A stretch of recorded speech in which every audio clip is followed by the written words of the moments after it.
5 choses à éviter si tu veux réussir tes vacances d'été.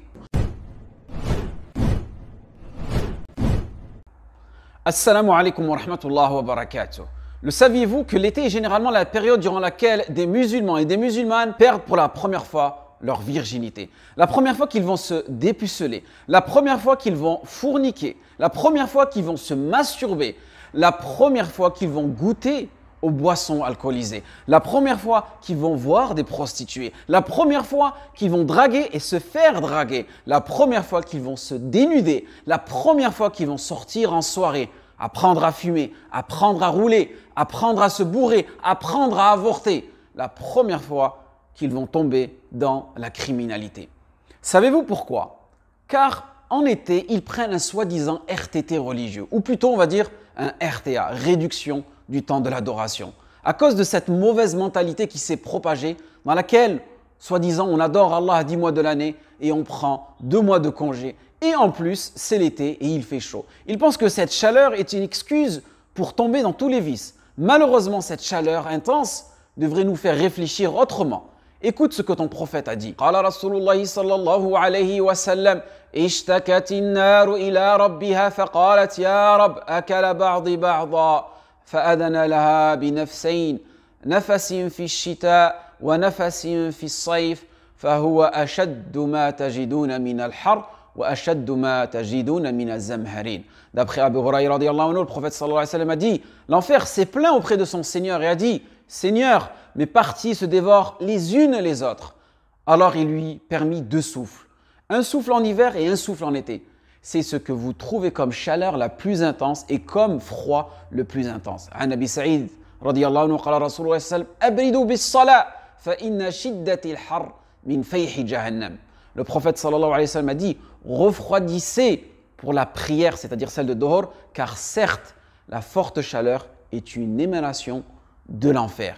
Et l'imam Al-Ali Al-Qarri rahimahullah a dit: certains savants ont dit que nous apprenons du hadith qu'il y a dans l'enfer de la chaleur intense et du froid intense, et que la chaleur intense de l'été n'est qu'un petit souffle de l'enfer. Akhi, Urti, si tu ne veux pas faire partie des gens de l'enfer cet été et tomber dans l'un des péchés que j'étais cité au début de la vidéo, et que tu as peur pour toi, ou bien pour ton petit frère, ou bien pour ta petite sœur, ou bien pour ta fille, ou bien pour ton fils, alors écoute attentivement et sois ferme et patient durant cette période de l'été. Première chose à éviter, les lieux de la débauche, les plages, les concerts, les rave parties, les endroits où les immoncides sont commises 24 heures sur 24. Je sais que ce n'est pas évident et tu vas me dire, mais où aller alors? Écoute, Akhi Urti, si tu dois aller à la plage, va dans des endroits isolés. Ou bien, vas-y de bonne heure, juste après le Fajr par exemple. Et pour ceux qui ont les moyens de louer des villas avec des piscines à plusieurs, faites-le. Et si possible, sans vis-à-vis, si vous prenez votre famille avec vous. Serais-tu prêt à sacrifier ton honneur, ta dignité pour quelques plongeons et un petit bronzage? Fais preuve de courage et de piété. Deuxième chose à éviter, de traîner. Donnez le droit à la rue et au voisinage pour éviter tout problème, bagarre, paroles insultantes, regards de travers, coups de couteau, nuisances sonores. Car en islam, le voisin et la rue ont des droits. Le prophète sallallahu alayhi wa sallam a dit: "U'tu tariqa haqqa", donnez aux routes leurs droits. Il dit: et quel est le droit de la rue au messager d'Allah? Il dit: baisser le regard, s'abstenir de faire du tort aux passants, rendre le salut, commander le bien et interdire le blâmable, rapporté par Bukhari et Muslim. Et aussi, parmi la moindre branche de la foi est le fait de retirer de la voie publique ce qui peut nuire aux passants. Mais malheureusement aujourd'hui, c'est triste de le dire, mais c'est certains musulmans qui nuisent aux musulmans et aux non-musulmans durant la période estivale. Musique à fond, rodéo, course de voiture, ainsi de suite. Pour vous dire, l'été dernier, durant la prière du Maghreb, je n'arrivais même pas à me concentrer dans la prière. Étant donné qu'il fait chaud, donc nous ouvrons on va dire les fenêtres de la mosquée. Donc je récite à haute voix pour Salat al-Maghreb, mais en même temps j'entends de la musique à fond. Et après avoir accompli la prière, je me rends compte que c'est mon voisin musulman de la mosquée qui nous a causé du tort. Troisième chose à éviter, le sentimentalisme. Je m'adresse aux parents, aux grands frères, aux grandes sœurs. Vous avez été des bons responsables durant toute l'année. Ce n'est pas en été qu'il faut baisser la garde. Que la fausse pitié ne vous prenne pas. Meskin, toute l'année, il a bien étudié, il a bien travaillé. Je le laisse faire ce qu'il veut. Il passe la nuit chez des copains, il rentre à 5 h du mat.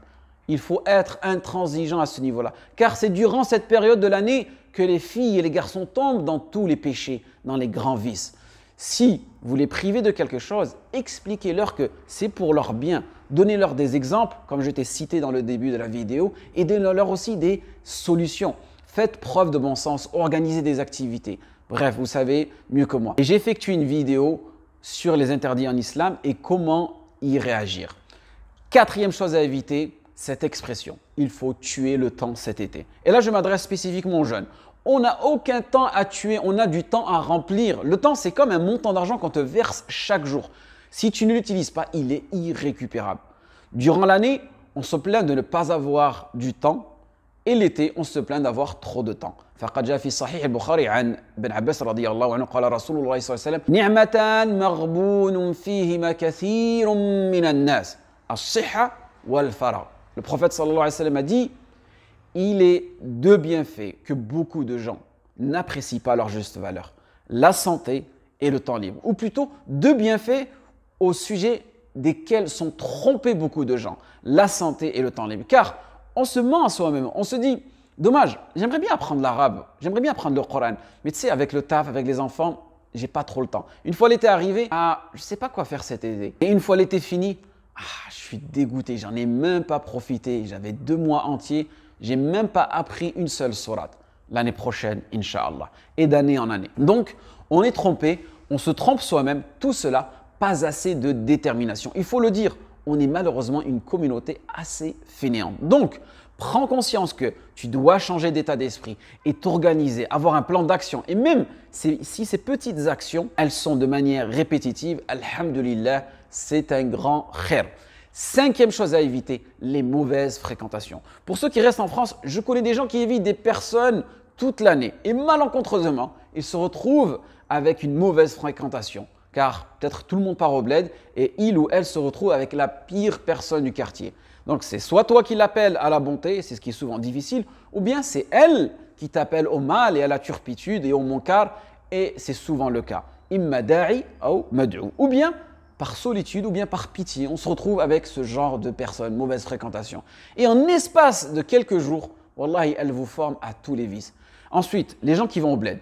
Et là, je m'adresse aux parents et aux enfants. Je connais plein de frères, de sœurs qui n'ont jamais commis aucune turpitude dans leur vie que le jour où ils, elles, sont allés au bled pendant l'été. Car les parents font malheureusement confiance à la famille. Donc, ne laissez pas vos enfants, frères et sœurs avec n'importe qui de la famille. Car en apparence, ils ont l'air bien, mais par derrière, a'oudou billah. Ne vous fiez pas aux apparences mode. Chouma, ammi, khalti, le swab, le adab. Attention, beaucoup de choses se font par derrière. Ensuite, et si vous allez au bled, ne rentrez pas aussi dans les polémiques familiales. Mon père ne parle pas à son frère, donc je ne visite pas mon oncle. Au contraire, soyez une source de réconciliation, une source de khair. Et sachez que visiter vos proches est une adoration, une ibada à faire. Une adoration qui est source de rizq, de subsistance, silatul rahim. Et que dans certaines situations, silatul rahim est obligatoire. Et n'oubliez pas que la tante a le même statut que la mère en islam. Aussi, visitez les endroits historiques de vos pays.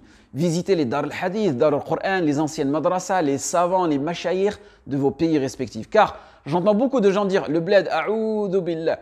C'est toi qui a'oudou billah, c'est toi qui as choisi d'aller à ces endroits-là. Je connais des familles, alhamdulillah, qui envoient chaque été leurs enfants dans leurs pays respectifs apprendre le Qur'an et l'arabe.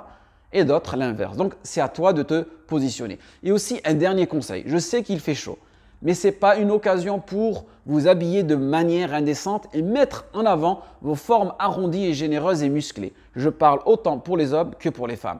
Faites preuve de pudeur. Respectez-vous et respectez les autres. Car n'oubliez pas que les formes généreuses, les formes arrondies sont source de fitna pour beaucoup de personnes et qu'il est difficile d'y résister car c'est dans nos gènes, on est attiré par tout ce qui est extravagant, intrigant, tout ce qui sort de l'ordinaire. Donc s'il vous plaît, on a beaucoup de choses à éviter comme énoncé dans la vidéo pour cet été. Donc n'en rajoutez pas avec des tenues inappropriées. Et le pire, c'est que cela émane parfois des sœurs qui portent le hijab. Elles se couvrent, mais d'une façon à augmenter la curiosité et le regard. Je m'adresse autant aux hommes qu'aux femmes. J'espère que cette vidéo a été bénéfique pour vous et que vous avez compris mon message. Profitez de votre temps, de cet été, mais de la meilleure des façons. On est des humains, on a besoin de respirer. mais on n'est pas obligé de transgresser les lois d'Allah subhanahu wa ta'ala. Il suffit de faire preuve de bon sens, d'organisation. Et je dis toujours que la vie, c'est une question de positionnement. Si tu vois ta religion comme une source de souffrance et d'interdit, de frustration, alors tu n'as rien compris à l'islam. Mais en revanche, si tu vois que tout ce que Allah subhanahu wa ta'ala t'a servi comme moyen naturel, financier, familial, ainsi de suite, comme un moyen de l'adorer et de t'en rapprocher, et que c'est à toi d'en faire le bon usage, alors tu as compris les finalités de l'islam. Écoute ce verset.